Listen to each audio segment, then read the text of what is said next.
Hi, and welcome to Coco Disaster. I'm Chorpsaway. And I'm Xain Zero.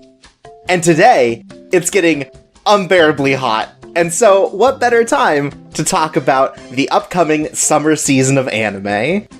It's a scorcher. It really is. Where I live, it is definitely starting to hit the, 110 and above, consistently. And I'm just not happy about it at all, ever. Oh, God. Yeah, no, I live in a nightmare world where it's infinitely hotter than everywhere else. The only benefit is that it doesn't get humid here. Oh, that would be the worst. Yeah, I couldn't imagine. But it doesn't matter because we're staying inside this summer to watch anime. Yeah.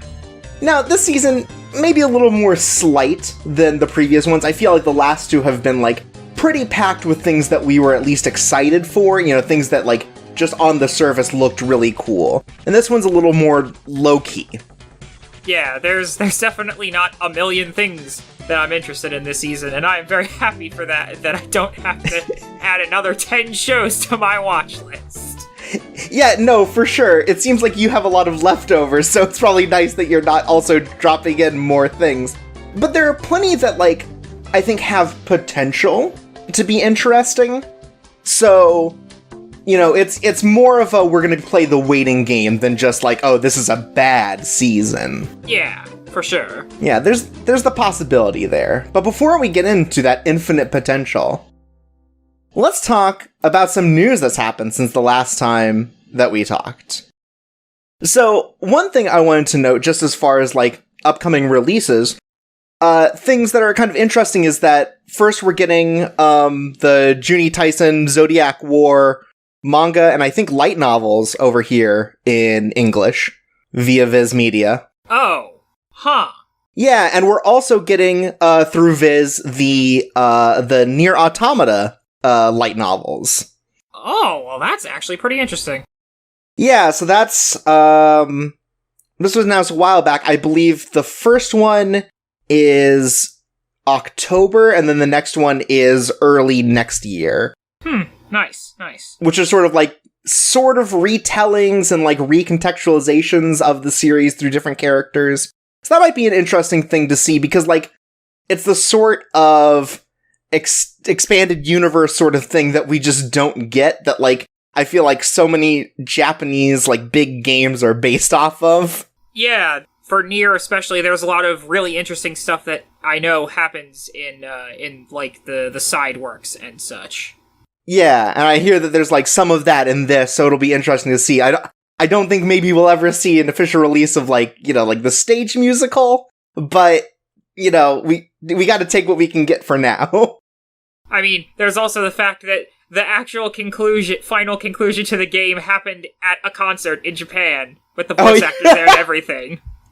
I forgot that they had the concert that just inexplicably had a near epilogue. Wow. God, what a visionary that Yoko Taro is. Yeah. Speaking of, since the last time we talked, Yoko Taro did a press conference with some of the people from that worked on the game and discussed this, that the Nier universe might still continue, that there's another possibility of a story in that particular sort of environment that could be coming. Which is really nice to hear after, Nier Automata was, a surprising success for Square Enix. Yeah, really, for sure. Plenty of games people have talked about it. It was just the craziness that, Nier is, a household name, as it were, as far as, JRPGs go, in a way that it could have never been if it were just the first game. It's pretty good, and Yoko Taro makes a lot of jokes in discussions. I don't know how much of them to believe, but he does discuss the possibility of Nier Automata, a proper sequel to it, not just continuing the world, would be turning the android characters into bugs and making a bug fighting game. Look, he does a lot of weird, goofy shit. Yeah, the thing is, I would believe it. He's joked before in interviews what if we made an attack that, like, reduced the resolution of your screen? And he did it, like, it happens in Nier Automata, so I'm willing to believe anything at this point that he says. Yeah. God, what a wild ride. Yeah, what a good game. Now, we're seeing some other sort of dormant franchises coming back in the form of mobile games. We'll be seeing this year there's going to be a Wild Arms mobile game. Oh, I did not know about that. Yeah, so the series designer, Akifumi Kaneko, is going to be supervising this new mobile game called Wild Arms Million Memories, which is supposed to be completely new and have a new story. So, from reading through that, it would imply that this is, like, going to be a more proper sort of Wild Arms thing, not like a gacha thing or something like that, like a proper RPG on the phone. Oh, cool. I hope they got back the Symphogear writer. Oh my god. With all the time that they've had to do Symphogear, to bring that back into Wild Arms would be nutty. I mean, yeah, I really hope they do, because Wild Arms stories go places. Oh, for sure. For sure. So it'll be interesting to see what that turns into.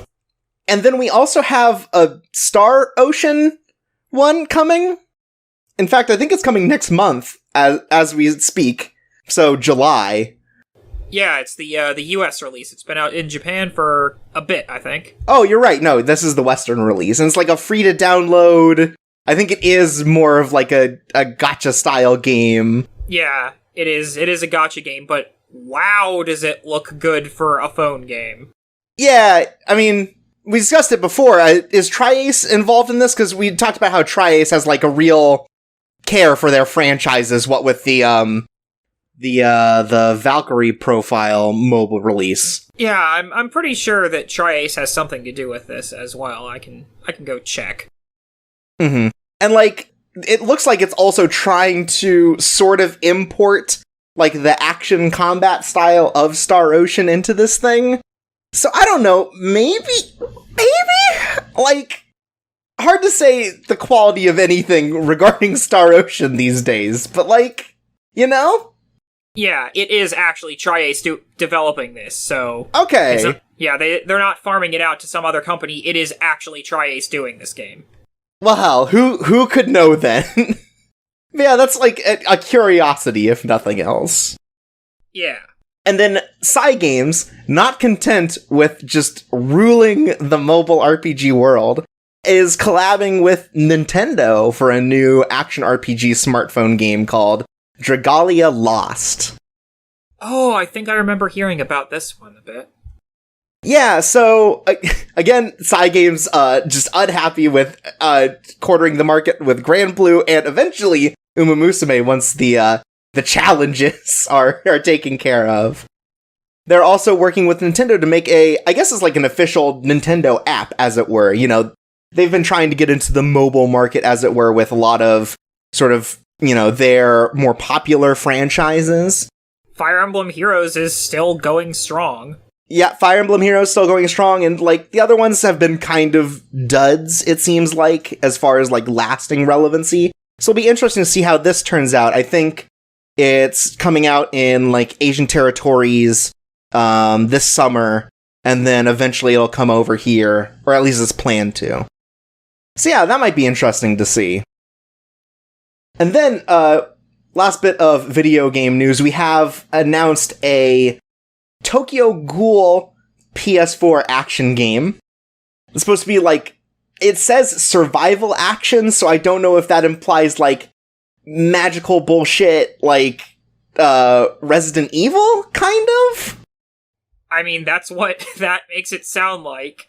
Yeah, so I'm not sure if it's that or like the more typical sort of like arena fighting kind of thing that a lot of anime games go for, but something interesting. And then we also have that exact thing coming out of Arc System Works with Kill la Kill. Oh yeah, that's right.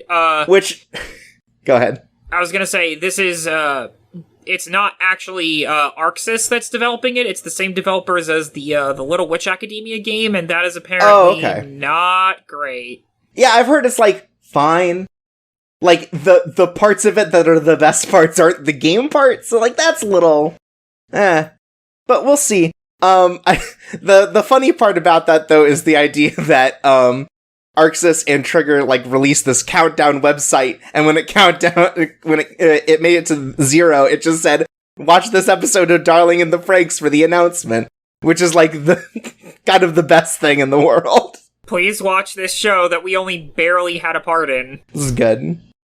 Meanwhile, some quick check-in news. Taika Waititi, director of Thor Ragnarok, confirms for sure, don't worry guys, we're still working on Akira. He's doing that? He is currently on... He has not confirmed that he is the director, but he has confirmed that he is working on it. Well, that at least has a little hope for it being actually good. Yeah, but they've gone through so many directors that I just don't know what that looks like anymore. I don't even know if it looks like anything, but I think it's great that every, couple months now, it's like confirmation that yes, we're still working on it. Someone's doing this, we don't know who. Someone's doing this, and they're doing something related to Akira. And then another quick check-in, we have another anthropomorphized mobile game project, and this one's about font faces. Oh no. Welcome to Font Boys. And they're just all named after typesets, so I guess get excited about that. Like, are these Japanese typesets or our typesets? The Japanese language uses different fonts, unfortunately. So unfortunately, there's no Comic Sans. Yeah! But I think that rules. Oh, it's great. There was another one, though, I think Hiragana Boys, which is the same sort of thing, just recently got canceled, so, there's space in the market, is what I'm getting at. Look, there's plenty of space for Font Boys. Oh, boy. Then some other stuff. More games, I forgot. Interestingly, Record of Lodoss War, I guess, in response to Record of Grancrest War being out, has announced that they're doing a completely new work this fall, because this is the 30th anniversary of the original project, with the original writer and the artist for the Atelier series doing the work. You're gonna have to be specific. There's a lot of those. Hidari. Oh, hell yeah.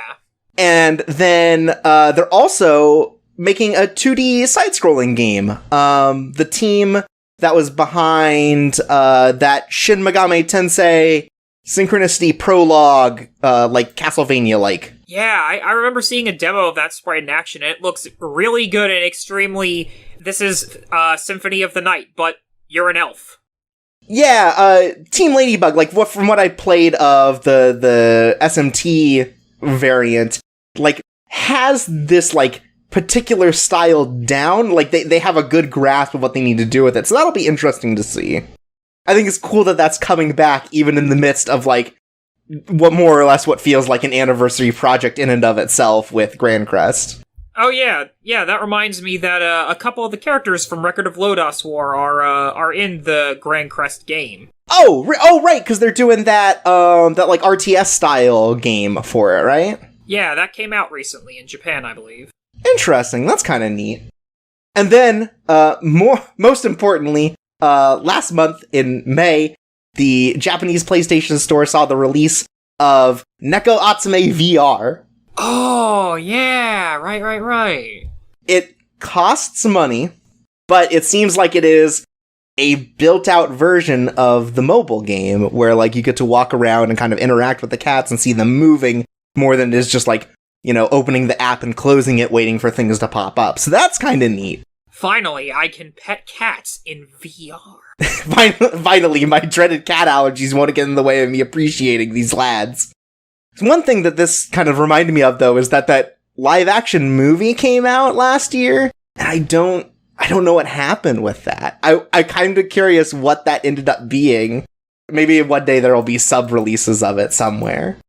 Hopefully so. We can only hope. Then... Oh, God.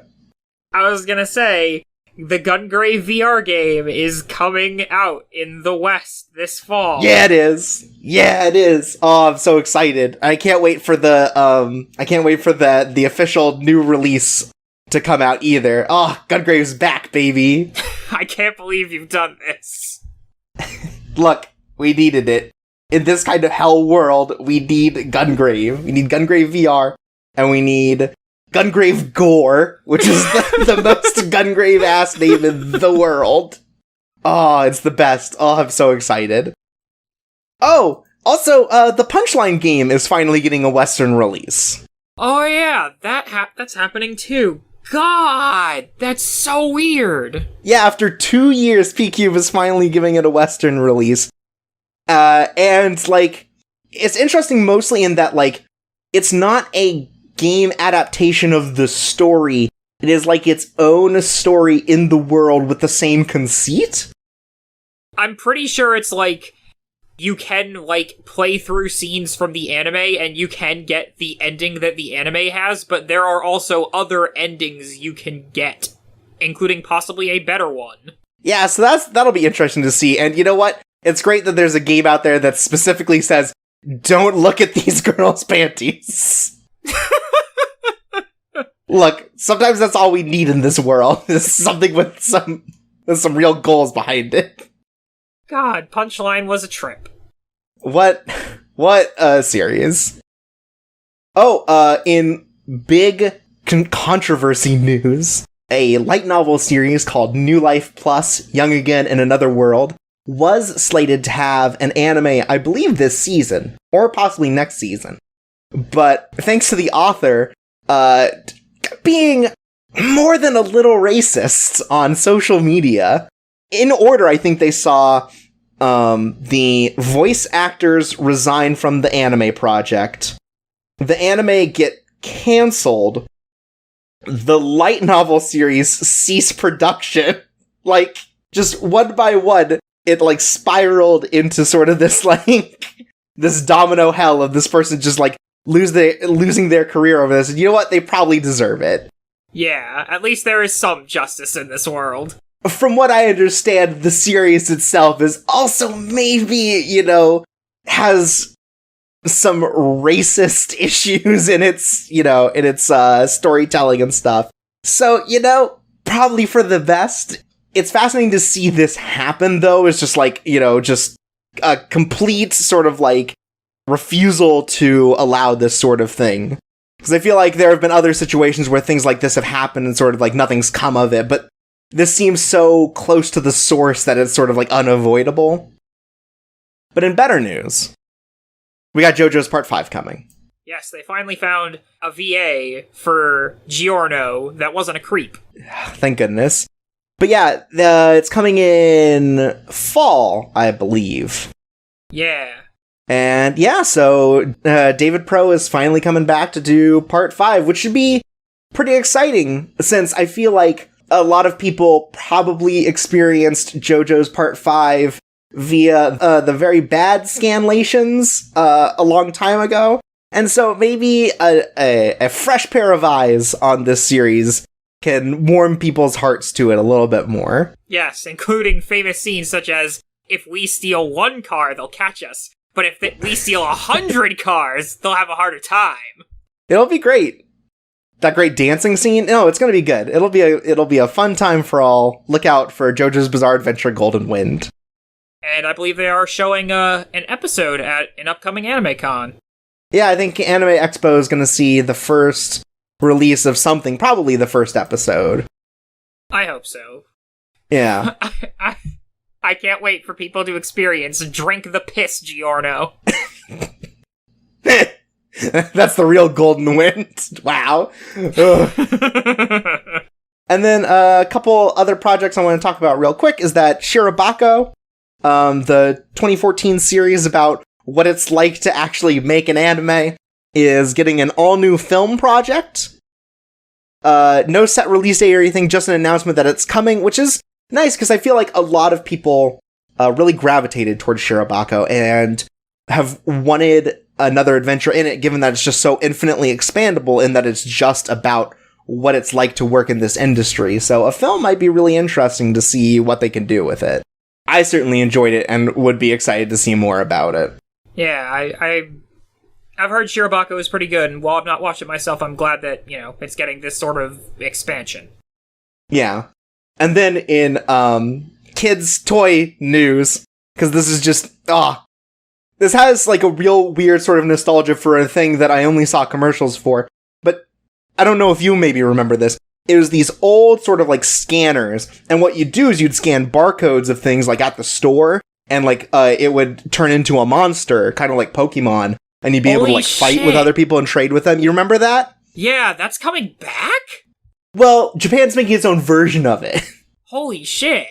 It's called Bakasuri Bar Hunter, which is just a great name. It really sounds like a sequel to Bar Rescue or something, but so same general idea. Barcodes have like a soul to them, like individual ones, and you get like monsters out of them that you can fight with.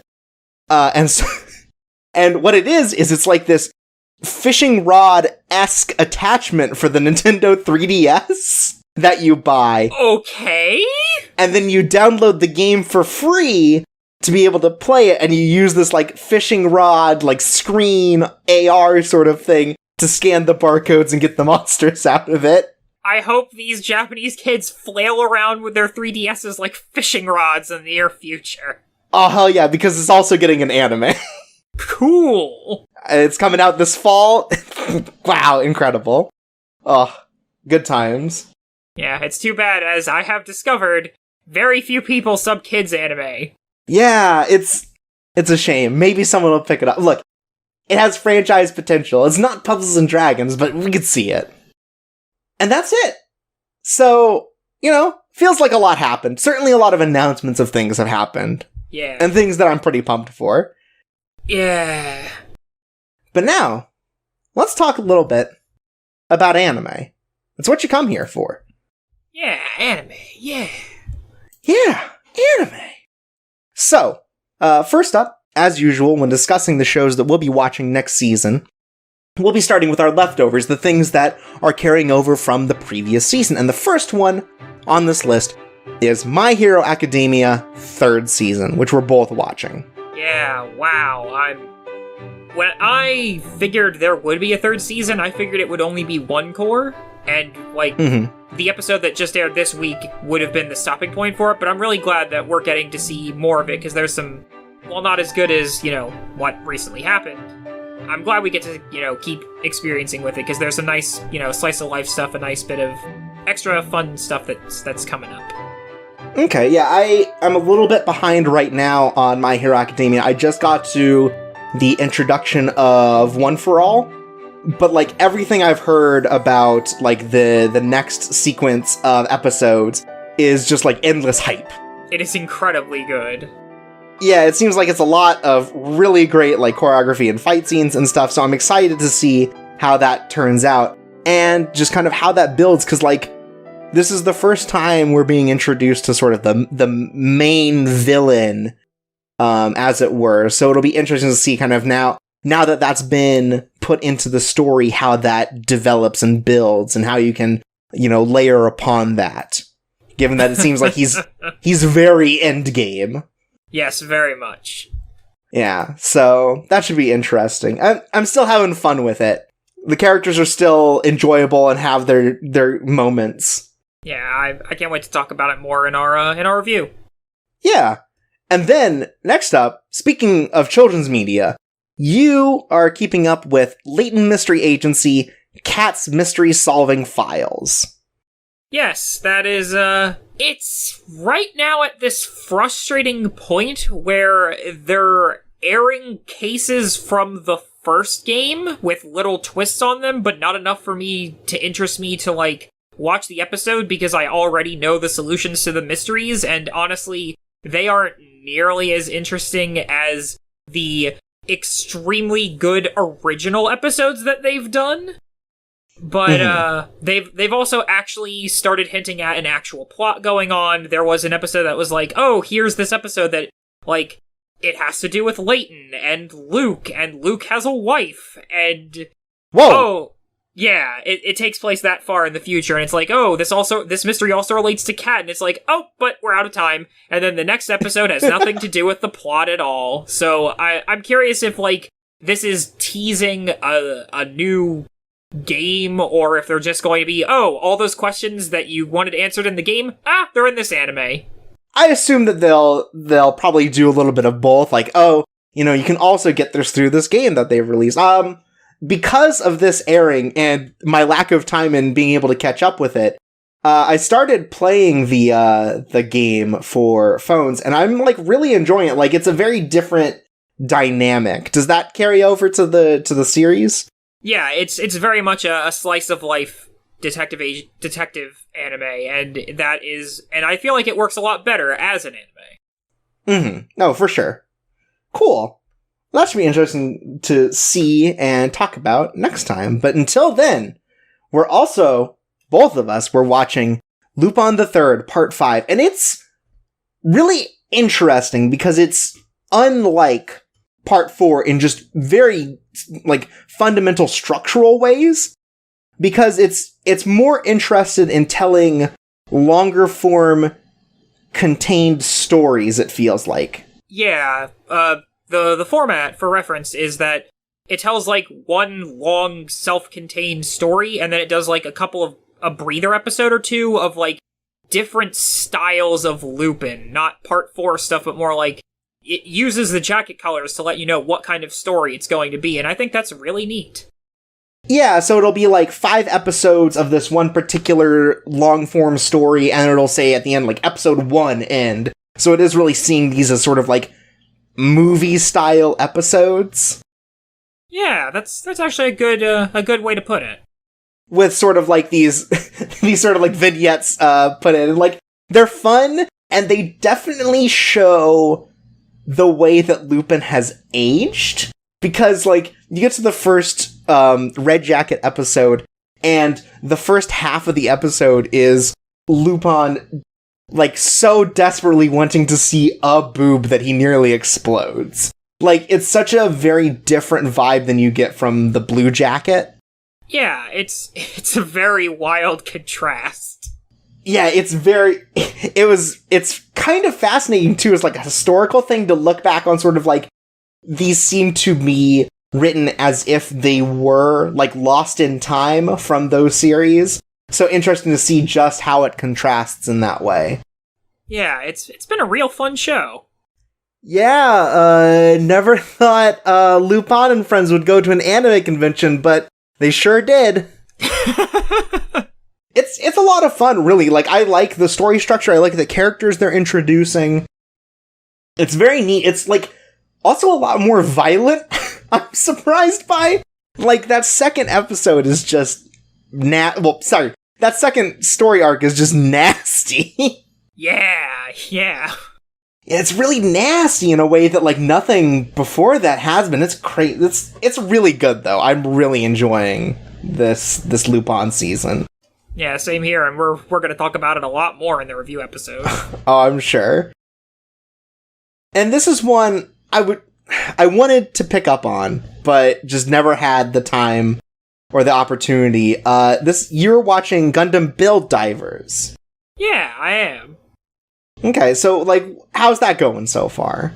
So far I'm not sure what people expect from it, because I never watched Gundam Build Fighters, but it's a really fun sort of kids show. It definitely feels like a kids anime, with all the, like, oh, we need to be friends, and I'll defeat you and show you friendship, and the main character is a bit of a doofus, and there's a mystery magical girl, and like, it's, oh, the youth of these kids are gonna get this old dude who is definitely a college student and not a dad, who, like, he's anime old and not, like, old, out of retirement because he's depressed, and it's definitely very kiddie, but also it's got a lot of fun, goofy parts. Like, it actually makes good use of it being a goofy online video game, such as there's an episode where this really serious guy is like, we need to teach you how to be a person online. Like, we're going to remind you that this is an online video game, so you can do dumb shit like have super strength and jump 40 feet in the air.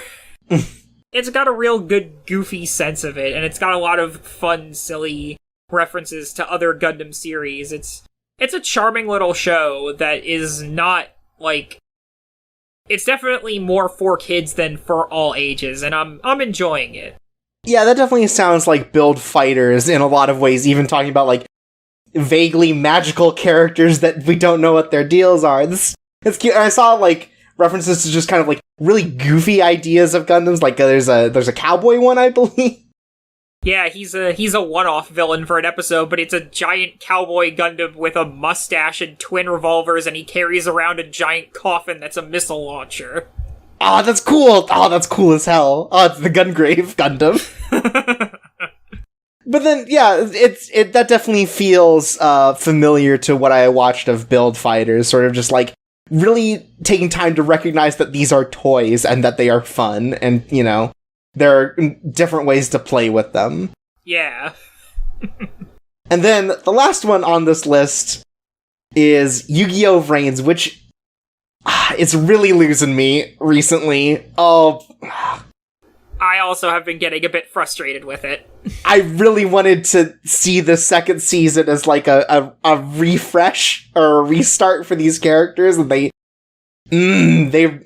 wow, they really didn't well, they did, and the problem is they did it the wrong way.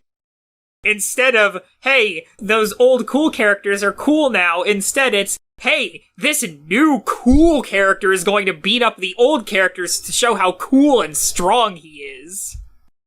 Also, all the old characters are cops now. Yeah, it sucks.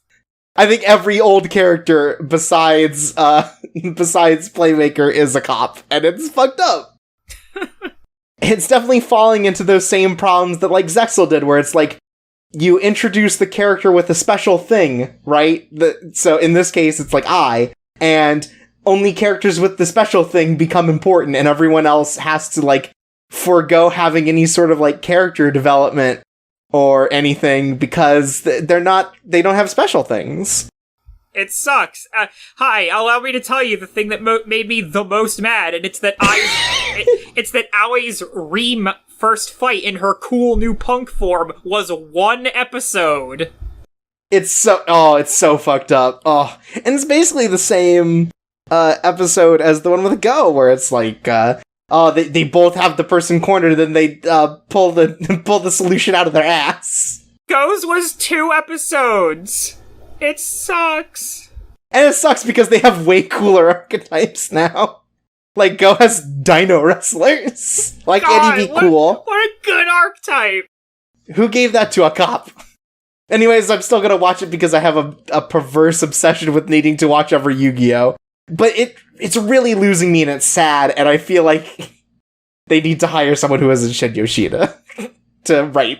I'm at least going to watch the end of this arc, because the plot bullshit that they unveiled in the latest episode is some incredible bullshit. God, it's stupid in that way that, I wish I could love more about Yu-Gi-Oh!, but they're really making me hate these characters. The real saving grace right now is that there is one female-coded AI, which implies that at one point we might see an important female character. No idea who it'll be yet. It probably won't be Aoi, but here's holding out hope. Oh man, Yu-Gi-Oh! Vrains was cool. Then everyone became cops. But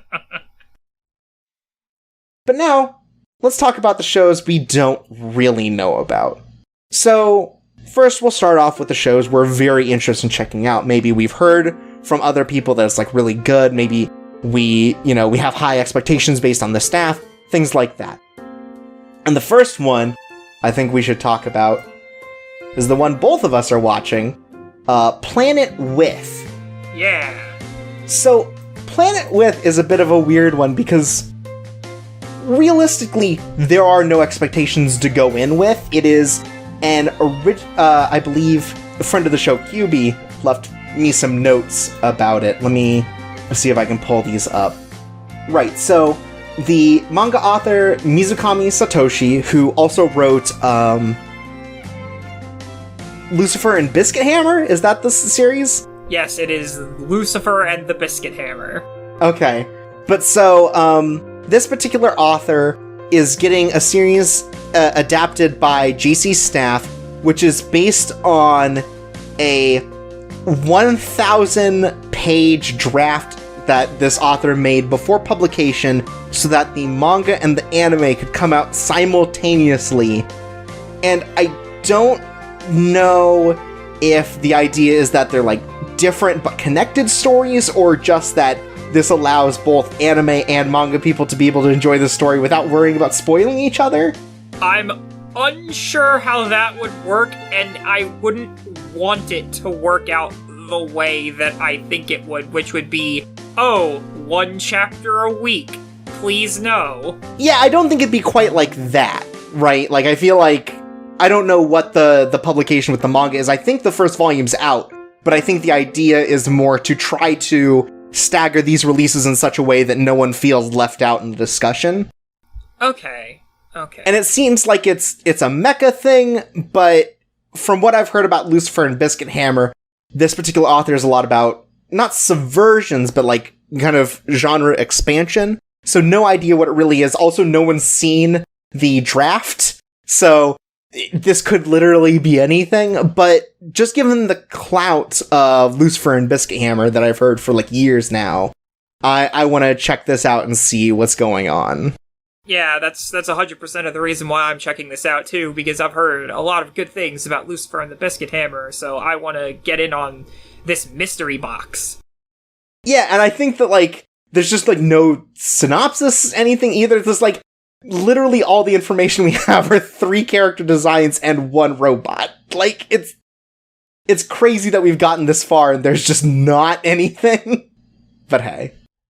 And then, next up, one you're watching is the comedy series Grand Blue. Yes. Grand Blue is a manga about adults doing apparently diving and goofing around and that sort of stuff. And apparently the director of this was the director of one of my favorite animes, Daily Lives of High School Boys, which is extremely hilarious. So I have a lot of faith that it's going to be adapted pretty well.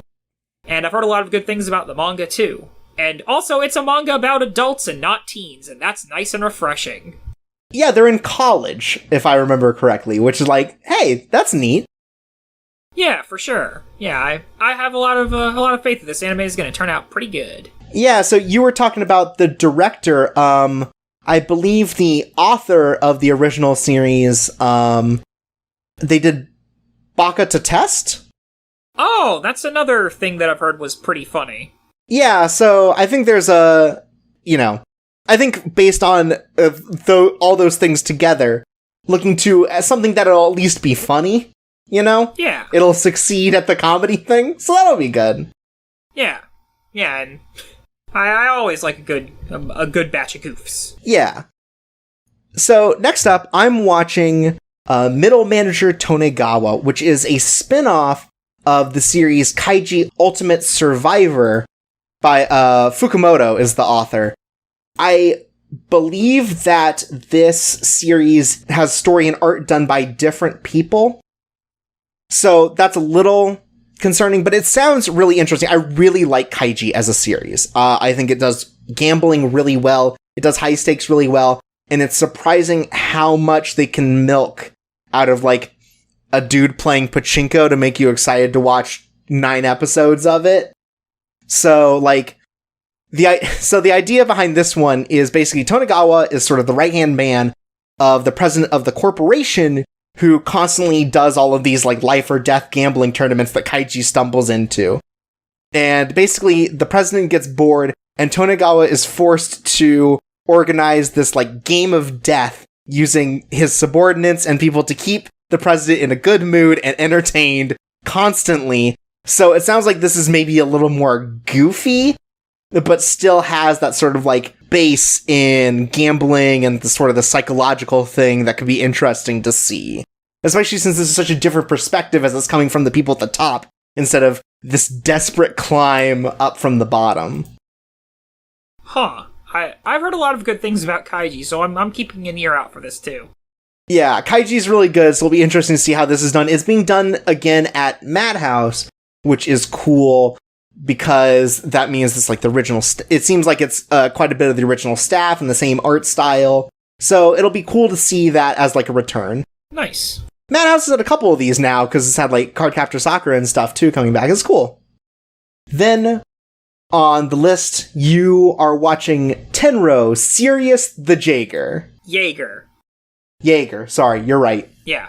So this is a dumb action anime, and I love dumb action. The director is apparently really good at directing those kinds of action scenes. It is apparently about a group of people that hunt supernatural forces, i.e. vampires, and one of them, presumably the titular Sirius, may or may not be a werewolf, so it is going to be some dumb, bloody, over-the-top bullshit, and I am 100% down for that. Yeah, watching the preview video, it looks nothing if not flashy, which I think is really good for that sort of, like, kind of dumb action premise. Yeah, I need some dumb action in my life, and this seems like it'll deliver. Yeah, no, it seemed pretty cool as far as, like, an action thing, and it'll depend on, like, how deep it goes into sort of, like, its mythologizing, if it stays interesting, because it's an original thing. So there's a lot of potential there. Like, I liked a lot of the character designs as well. I think they're all pretty cool. Yeah, same here. So yeah, it'll be neat to see. I'm keeping an eye out for this because, like, there are shows like Cabaneri of the Iron Fortress where, like, it is just a lot of really dumb, flashy action, and I think sometimes that's just all you need, and if this show can sort of, like, take that idea and really run with it, then I think they could have something on their hands. Yeah. And the last one on here is, like, a weird continuation, because it's a Fate Extra Last Encore Eurysterius Ptolemaic Theory. Yeah, I looked this up because I wanted to make sure what it was. It's Fate Extra Last Encore Illustrious Geocentrism. Oh, okay. Yeah. Apparently what this is that it is essentially going to be a special that is more or less the last few episodes of Fate Extra Last Encore, because that ended last season, and it didn't actually end. It just kind of was expecting the next episode, and was like, nope, next episode is in the summer. Next episode is a 2-hour movie. Yeah, it's basically the end of that show, and I am extremely curious as to how it's all going to end, because it did a bit of, nice, interesting twists on the initial premise, and I'm excited to see the conclusion, and I'm excited to see the man named Twice H. Pierceman get punched in the face. Twice H. Pierceman's a good name. Yeah. What a good Fate name. Oh, great. And that's it with the very interested. Our kind of interested is very small, just because sort of like, mostly it's things that I'm interested in and like have some kind of familiarity with. And the first one here is Chio's School Road, which has been recommended to me on a number of occasions, and I've just never put in the time to read it. But it is a comedy series about a girl named Chio, who's sort of like a nerdy, sort of like bookworm girl, who goes to school, and every day something crazy happens to her. And that's it. That's like the whole premise. It's just that consistently these crazy things happen to her on her way to school. And so, like, I feel like there's definitely a lot to be mined as far as comedy goes from that. Like, I feel like there's a lot of opportunities for building on sort of like wackier and wackier premises, kind of like, I mean, more or less like some of the parts of, say, Daily Lives of High School Boys, like when they run to school. And so, I'm interested in it. I don't know much about it besides it's being made by, like, Dio Media, which has been kind of hit or miss for me. Like, they've done some good stuff, but, like, the last comedy thing I watched from them was pretty bad. So, like, I'm looking forward to interested to see what ends up happening with it. Yeah, I'm also keeping an ear out for this as well. It looked pretty ridiculous and funny from the preview that I watched of it, and it's the other thing I'm keeping an eye out for. Then I am also going to be looking into Cells at Work. Oh, man. I feel... So this is being done by David Pro, also, so it'll probably look good. But this is... I don't like using this description, but it's also the most accurate.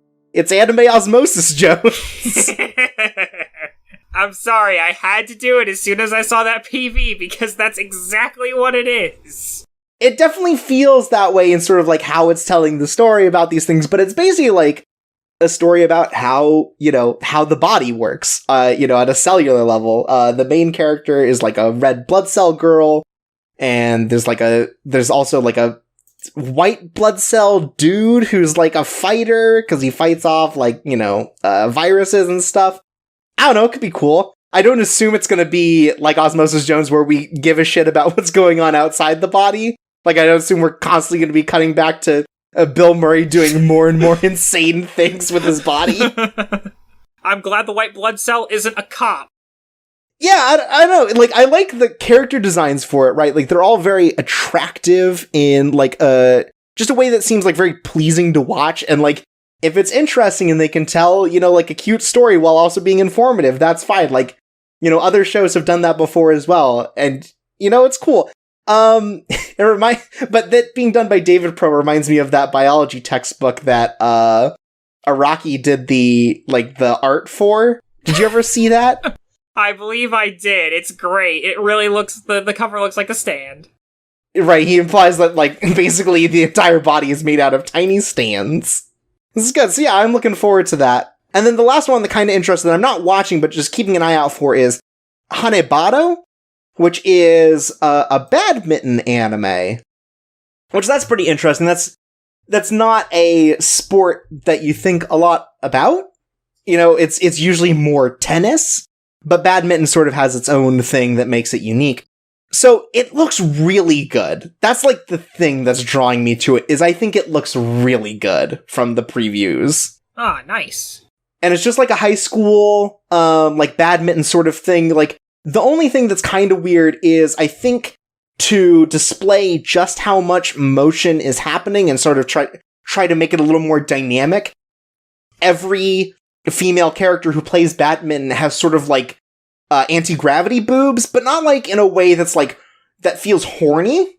It is literally just in the way that it feels like it's trying to really sell the dynamicism of their movements. Like, you look at it is a little like ridiculous, but you don't get sort of like the skeevy sort of shots out of it that you might expect from that. So yeah, I get you. It's not supposed to be titillating. It just happens. Right. Exactly. And so yeah, I'm interested in that. I'll keep my eye out for that because, like, if a sports series can do its subject matter really well, that's really what I'm looking for. So I'll keep my eye out and see what the general thoughts on Hanebado are coming out of it. Yeah, I want to do that too, because the concept of a badminton anime sounds pretty interesting, because it's, it's not widely seen. Yeah. Then we have our maybe, maybe not list, which is a little more sort of like, if we hear really good things about it, these are the sort of things we're looking out for. Things that we're keeping our eye out on. The first one I put on here is Angels of Death, and only because Angels of Death is a really weird sort of situation where it was an RPG Maker game in the same vein as, like, I don't know, Ib, or, something like that, like those more popular sort of, like, horror adventure games made in RPG Maker. Like Ao Oni? Better than... I mean, yes, but not Ao Oni. Like, actually trying to handle themes and stuff. Look, we already got the Ao Oni anime. How would you calm down there for a second? But yeah, so it might be interesting. I don't know a lot about it. I know a number of people who are really into it. So maybe I'll wait and see kind of what the barometer is on it, and kind of once I have more information on what the subject matter actually is, I might check it out. It could be interesting. Oh, okay. I thought from the description and it from getting, like, a video game adaptation, I thought it was, like, an Otome game adaptation, but no, Yeah, no, it's a... Well, I can't blame you for that. It's a weird thing, but yeah. Alright. Then we have High Score Girl, which is... It's about gaming. It's about, I think they're 6th graders in the early 90s who just get really big into the arcade scene. And it's about making friends and, playing Street Fighter 2 tournaments. And Guile. It is a lot about Guile and E Honda. I know the girl's main is E Honda. I'm pretty sure the guy has Guile as his spirit advisor. Hey, that's cool. But yeah, so it could be fun. I've always had an issue with this series just because I don't like the art style of it, but I like conceptually what it's doing, so I don't know if maybe the anime will change my mind on that or something. I'll wait and see, but it's it could be cool. Yeah, I've heard good stuff about the manga, so yeah, I'm keeping an eye out for it too. And I'm glad that Square Enix was able to get the rights from Capcom and stuff to use all these games, because I know Fatal Fury shows up there, certainly Street Fighter 2, they already ran into this issue once. I'm glad they were able to get the rights for the anime as well, to just show footage of these games. Nice. And then the next one is Shoujo Kageki Review Starlight, which is I don't know, it reads like Idol Battle Royale, where the idea is that these characters all want to join a song and dance troupe that's very popular, and this class, I guess, that have decided to join this troupe are forced to fight each other in goofy shonen ways in order to prove their worth for the music troupe, which there have been other shows that I've enjoyed, at least for a little bit, that have followed that same sort of thing. I don't know if maybe they because there's a lot of fencing stuff in the intro, so I don't know if they're going to be doing genuine fighting, magic fighting. It's something that I want to hear about beforehand. I'm not willing to make that dive, but if it is as goofy as it sounds, maybe I'll give it an episode. Oh, maybe this will be my hot mess of the season. Oh god, we can only hope. Look, sometimes you gotta find a hot mess. Then next up is Banana Fish, which, goofy name for what seems to be a pretty serious sort of period piece, more or less. Yeah, it seems like a noir story. Yeah, noir and sort of in the era of the Vietnam War, so a lot's going on within its series. And yeah, it definitely gives off a noir sort of vibe, sort of that thoughtful action movie kind of thing. And I've heard good things about the manga, I've seen a lot of people repping it. It seems pretty old as well. It's definitely got an older art style. Just you can see from the smaller eyes and stuff. But yeah, so it's basically about a guy who's raised as a killer, and adopted by I don't know if he's a mafia leader. I think he's a mafia leader, and he sort of runs out and runs into a photographer from Japan, because I believe this takes place in America. It has that sort of vibe to it. And kind of the dangerous adventures they get up to as this guy runs from the mafia. So it could be really neat. I'm just gonna, again, wait for other opinions on it. Well, I think we need more good noir anime, because I think the last good noir anime we had was 91 Days. Yeah, and that was a couple years ago now, wasn't it? Yeah. And we don't get a lot of those as is, even before that, what was the last one? Baccano?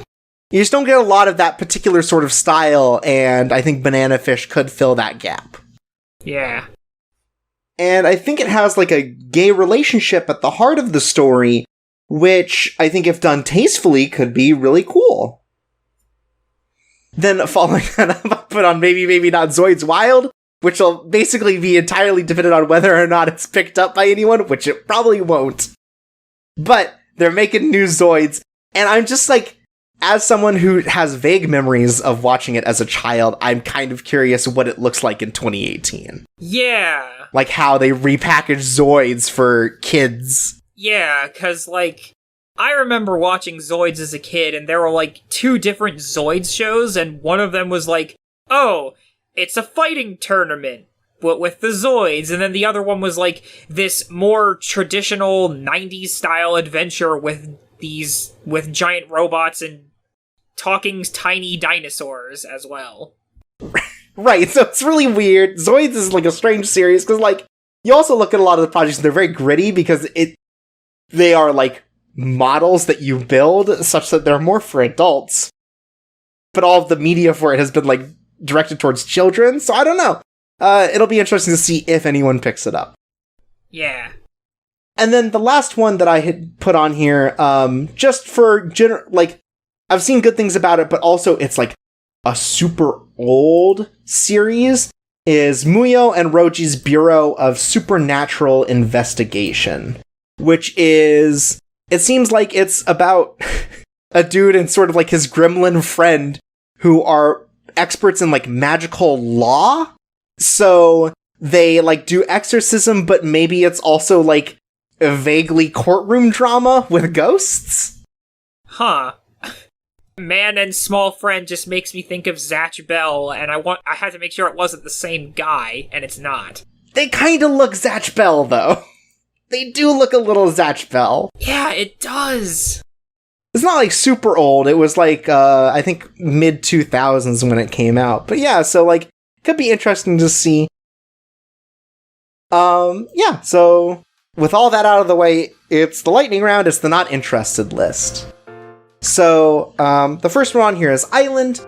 Island is a visual novel adaptation from the folks behind The Fruit of Grisaya, which, like, Island seems like it has an interesting premise, but after the previous work that Frontwing has done, I cannot in good conscience watch this without a very heavy, like, sort of good recommendation for it. Following that is Senjushi, which is, Revolutionary War gun boys? God. I believe they are, in fact, anthropomorphized versions of, like, early American guns. Oh, so it's Girls Frontline, but boys instead. I guess, like, it also takes place post a nuclear war. Some kind of horrible autocracy or something has taken over, and these boys have to fight back with their old guns with it. It's... man. Maybe not the best time for this. Well, for us, it's not the best time for this. But, yeah, so that's Senjushi. Then we have Caretaker Sunahara, which just seems like sort of a slice-of-life thing about a boy who looks like a girl who hangs out with a bunch of other girls. I guess that's it. We then have Bang Dream Garupa Pico, which is based off of the Bang Dream franchise, I guess, and sort of like a chibi miniseries, kind of like Cinderella Girls Theater, which is also getting a season this season. 100 Sleeping Princes and the Kingdom of Dreams, which is an Otome game mobile adaptation. I guess you date the JPEGs you pull from the gacha, which, you know, I feel like that's probably something that hasn't been done a lot, so they got that going for it. But yeah, that's very unique. Then we have Shichise no Subaru, which is a light novel about a group of friends who used to play an MMO together until it was canceled after a player passed away while inside the game. And then these friends meet up together in the future and are, like, haunted by the ghost of the person who had died in the game, and, like, they solve a mystery behind what happened with their friend, which it seems like that's an interesting premise, but just, like, the things around it make me not feel like it's going to be particularly good as far as the actual content goes. I think the most important thing to bring up is that the person died when they were in elementary school, and this is about them as high schoolers. Ooh, I didn't know that. Oh, that's, wow. Huh. That's a little, And then we have Ongaku Shoujo, which is about basically like a C-list group of idols who have to reinvent themselves to become popular. We also have Harukana Receive, which I would have put on the lower list just because that sort of thing, it's a beach volleyball anime, so, like, you'd expect it to be horny, but, like, I watched the preview videos and it's, like, the most pure I could imagine a beach volleyball anime being. Like, I didn't see any jiggle, I just saw sports, and so, like, I'm not interested in watching it, but it seems like it might actually be more interested in its subject material. Who knows? Who knows? So, giving it the benefit of the doubt, and I'm sure that it'll betray me. Then there's Asobi Asobase, which is a comedy manga about a bunch of people in high school who, I guess, try to teach one of their friends how to speak English, which probably works better from an audience that doesn't predominantly speak English. Then we have just a fantastically named Dropkick on My Devil, which is, it's about, it's like a violent comedy about a goth Lolita Chunibyu who summons a demon girl, and they fight a lot, and I guess, you know what? Someone needed to make a Bludgeoning Angel Dokuro-chan for the modern era, and it looks like these are the people to do it, so God bless them, I guess. Good on them. Man, Dropkick on My Devil is such a good name, though. Yeah, for sure. Then we have Agu Genius Dolls, which is, I guess it's sort of like mixing sort of like this like dance element with sort of like supernatural drama and mystery, and just like nothing about it really stood out to me as far as like presentation and stuff, so Then we have Phantom in the Twilight, which I think you described as an otome adaptation, but it's an original product, which it does seem that way. It's like this secret cafe only opens up at night, and the protagonist is a girl who shows up there, and a bunch of hot dudes are there, and I guess they break the border between the real world and the shadow world. Something like that. Following up, we have a mystery series called Holmes at Kyoto Teramachi Sanjo, which is the name of like a shopping district, and it's basically about a group of people who solve mysteries there. And I think you described it as I'm watching the Latent Mystery Agency, so you don't really need that. Yeah, it's alright. I already have a slice of life detective story. I don't need a second one. Especially when Cat's anime hits high, it really goes places. Then we have Anglemoy?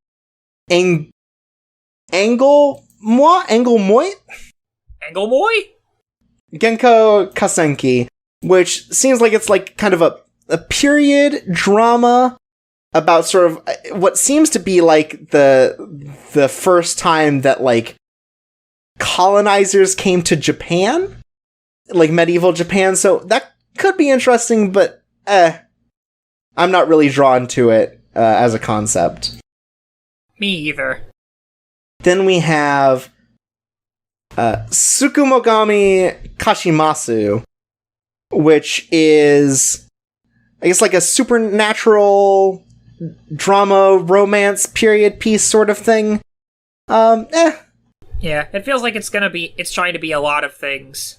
Yeah, like, there's a lot to the description that just seems like it's not sure what it wants to be.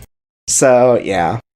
Then we have Lord of Vermilion, Gurren no O, which is a adaptation of a mobile card game that looks like it's in the same vein of, like, Rage of Bahamut, where it's more about telling the story of the lore rather than trying to be like an advertisement for the card game in the way that like a Yu-Gi-Oh! Or a Future Card Buddy Fight is.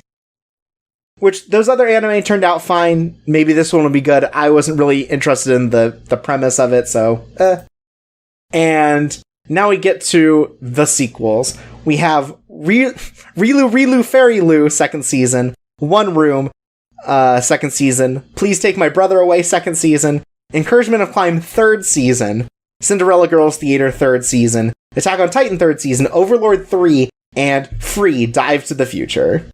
And Gintama season, whatever number it is. I just assume Gintama's going on forever.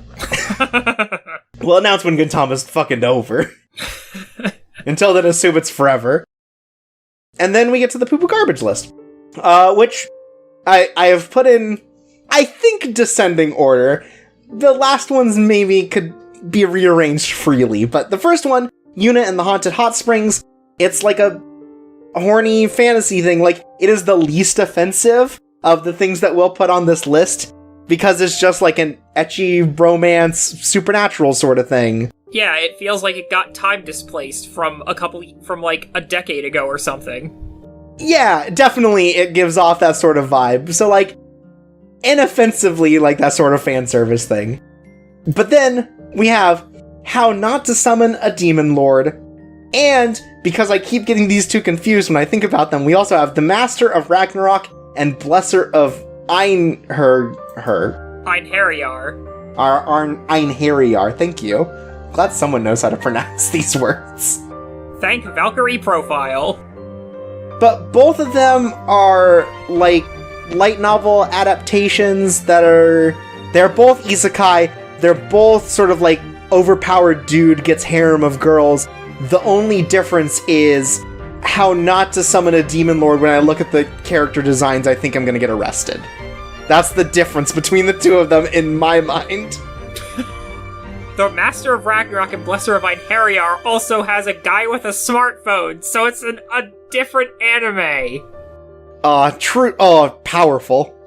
Incredible. I can't believe they let him bring a smartphone again. And then, we have Happy Sugar Life, which is yandere fighting thing. It looks really bad.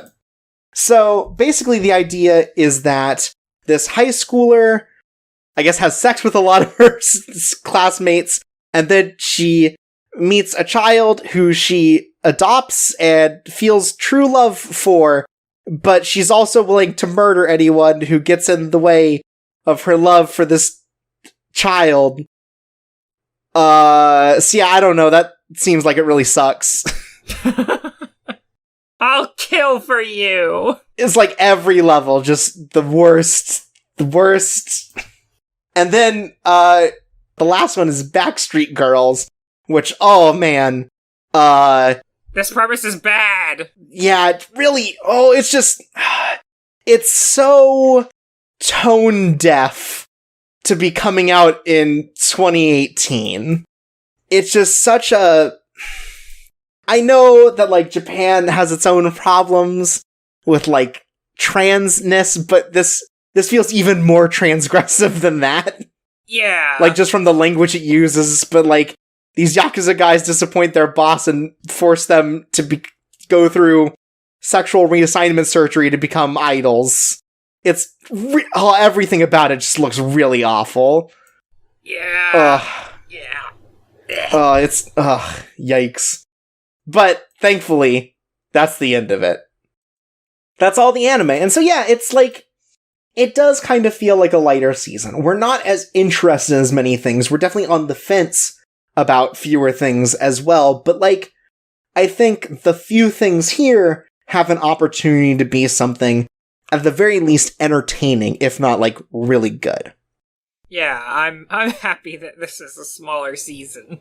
Yeah, not only does it gives me a chance to possibly catch up on other things, but it just like lets me live my life a little bit more. Yeah, even though I still have 5 things left over. But yeah, so like, it's not always bad to have a slow season. It seems like, with like Planet With and stuff like that, and, Grand Blue, it seems like there are things that are definitely anticipated still to be good. It's just like not quite the same powerhouse as like last season where we're both watching like 10 different things and like have a backlist of, even more shows that we're ready to watch. Yeah. So yeah, it's nice to have a break, and hopefully the things that we're looking forward to are good, or like there's a surprise. I would be happy that there's like a surprise of the season where something that sounds super innocuous or generic turns out to be good. Yeah, me too. That would be great. I love surprises like that. Yeah. Or, maybe Shoujo Kageki Revu Starlight turns into a fucking hot mess of a series trying to juggle too many things, and, we watch it out of that sort of curiosity. That can happen too. Sometimes it's good to be bad. That's what they say. Yep. So yeah, hopefully we'll have some good shows to talk about. It's coming up soon, so, be on the lookout for these shows. And before we go, in relation to our discussion about Revue Starlight, we have a question from friend of the show QB that says, my hopes are reserved for anything this upcoming season being that good, but if you each had to pick something to end up as a complete meltdown like Maho Shoujo Ore, what would it be? And if you aren't familiar with Magical Girl Boy, or Magical Girl Ore, Magical Girl Ore is a very thin series that, for the anime, padded it out by having anime-exclusive content specifically based around anime, where, one of the episodes is them exploring sort of the horrible work life at TMS. Just as a big, middle finger to the upper management for the crew. And then another one where, a beam hits all the characters, and so there's no, cleanup or in-betweens. It's just really shitty animation and stills through the entire episode. And if we're gonna talk about that sort of meltdown where it just, where I feel like a show could lose control, definitely I feel like the one with the most potential is Revue Starlight. Yeah, same here. I have no other expectations on what could become a wild train wreck and ride to hell. Yeah, because presumably these train wrecks would have to be fun to watch, and, I can't imagine anything else being, that particular brand of trashy while also being, entertaining. I don't think it's possible for, How Not to Summon a Demon Lord to be that particular sort of story, right? Yeah, not everything can be a wonderful mess like Vatican Miracle Examiner. Or, oh, now I've already forgot, Kato, The Right Answer. We can't always have those. Sometimes we just have to take what we get. And sometimes that means that just nightmare shows come out, multiple seasons in a row. But yeah, I don't know if there really is one with that potential in the same way. Yeah. But maybe that's okay. Maybe it's okay that we don't just have any, train wreck shows in this, If we're gonna take bets on things like next season too, the Conception anime. That's a thing? They're making a game based on the Conception game series at Studio Gonzo. Oh god. But I'll have to wait and see, because while a lot of things have already been announced for fall, I'm sure there's plenty more to come. Yeah. Yeah, so, wow, you know what? This episode ended up pretty short. I'm kind of surprised. It seems like summer also just doesn't have as many shows, I guess? I mean, we're gonna get paid back for this in full for our spring review. Oh my god, yeah, no, it's gonna be 4 hours long. That show's gonna last my entire life. Strap in. Yeah. But it's, again, kind of nice to just have, an easy season, as it were, whether it be me editing about it or just, catching up with stuff. It's, realistically, it's nice, Yeah. Especially coming off of what I thought was a really strong season, where I felt paralysis over trying to figure out which shows I wanted to watch and keep up with. Oh. But yeah, so I guess we'll call it here. Yeah. Where can people find you on the internet, Xain? They can find me on Twitter at Xainzero, Xainzero. I tweet about whatever video games I'm usually playing, whatever animes I'm usually watching, and I try to have fun doing it. God, I can't wait till we talk about next season for all the... Because having seen the things that you gravitated towards, I also have a lot of opinions. We're gonna have to talk about carrots. Uma Musume. God. Incredible. Maybe the game will finally come out now. I hope so. I don't remember what was getting in the way of the game. Was it that one of the horse jockeys didn't like that his horse was gay? Yes. Okay, yeah, that's right. Wow. What a thing to get uppity about, but all kinds of people out there. It's just a weird thing.